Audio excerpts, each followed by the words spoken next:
Cultura, historia, civilización. ¿De dónde venimos?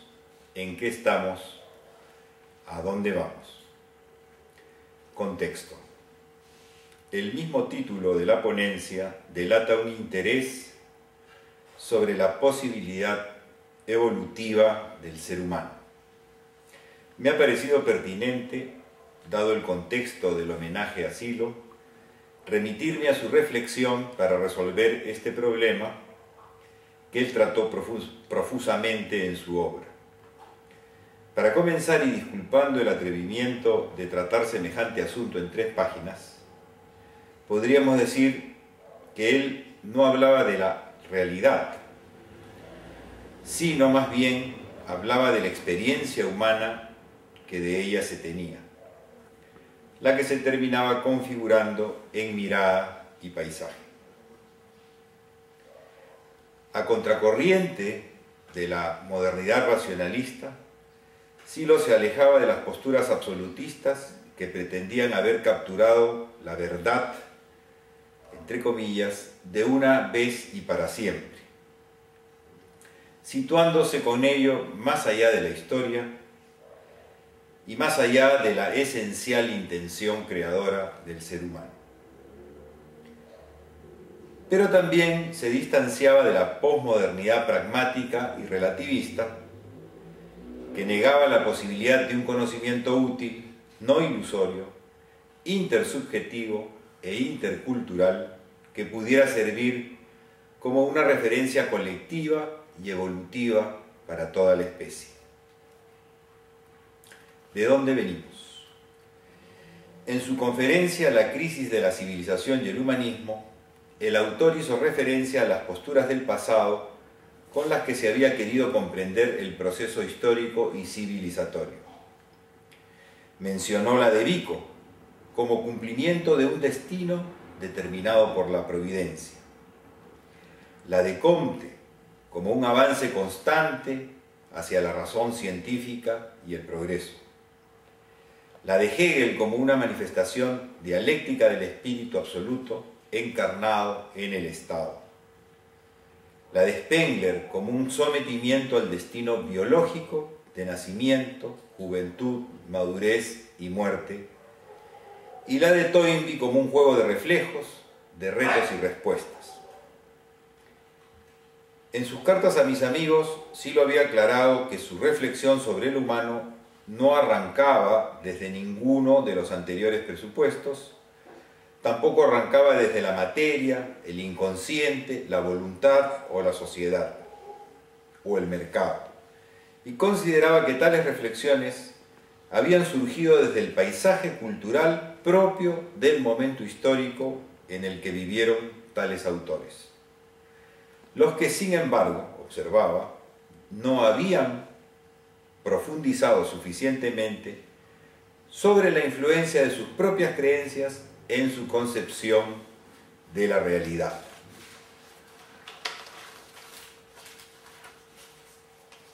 Esta ignorancia de la propia mirada ha tenido consecuencias severas para la evolución y el destino del ser humano. Porque si se reduce la existencia humana a la materia, se pueden fácilmente hacer trizas los anhelos de libertad. Y si se la reduce a la voluntad de poder, el humano deviene simple medio para un fin.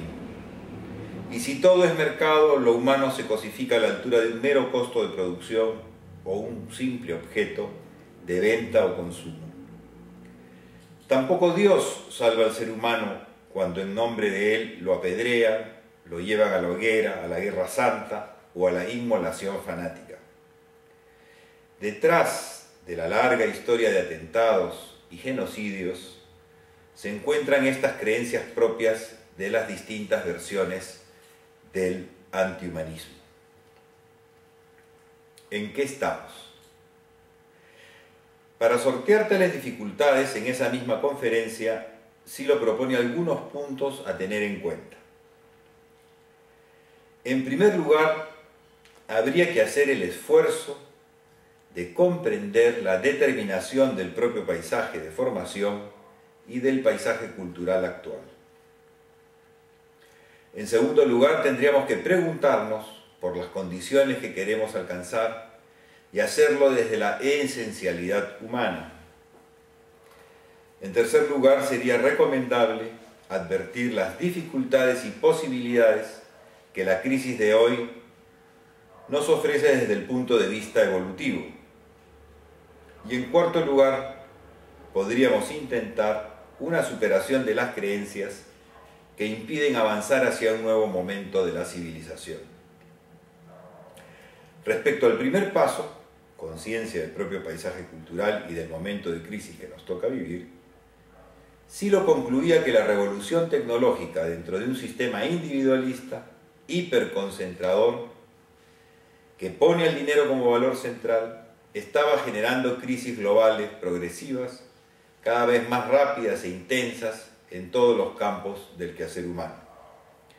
Y advertía también que las ideologías e instituciones del pasado, sean estas liberales, socialistas, totalitarias o conservadores, no solo habían quedado obsoletas, sino que habían generado y realimentado la propia crisis. Por lo tanto, tampoco podían salir de ahí las soluciones. Respecto al segundo paso, la estructura de la vida humana y las condiciones en que queremos vivir, nuestro autor advertía que desconocer las necesidades concretas del ser humano e ignorar u oponerse violentamente a su permanente intención por superar el sufrimiento derivaba en desaliento, desborde social, manipulación, incomunicación, desconfianza y fuga cotidiana a través de todo tipo de droga, neurosis y suicidio. Respecto al tercer paso, ponderar las dificultades y las posibilidades de la crisis, rescataba el adelanto tecnológico si es que éste se pusiera al servicio de la salud y la educación de la mayoría de la población. Además, sugería que la crisis misma podía ser utilizada para revisar las propias creencias y reconocer el fracaso histórico de una forma mental armada en torno a la posesión, a la competencia y a la exclusión del otro. Sea el otro género, la otra generación, el otro país, la otra raza, la otra cultura o civilización.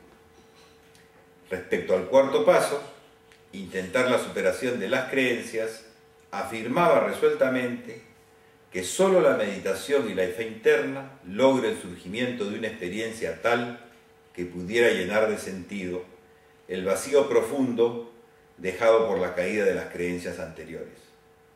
Entonces, una nueva espiritualidad podrá surgir y servir como sustento profundo de la primera nación humana universal. ¿A dónde vamos? Los signos de los nuevos tiempos asoman cada vez con mayor nitidez y hasta en los propios ideólogos del poder establecido que hablan del shock del futuro, el fin de las ideologías, la gran ruptura, el choque de las civilizaciones, el cambio climático, la amenaza nuclear, la reconstrucción del orden social y la necesidad de un nuevo entendimiento entre los pueblos. Los derechos humanos siguen ahí succionando desde un futuro que espera su completa realización y siguen siendo un signo más. Pero también se siente en la fuerza liberadora de la mujer, en la desesperación de una juventud harta de la exclusión y aún en la torpeza cruel de la irracionalidad creciente.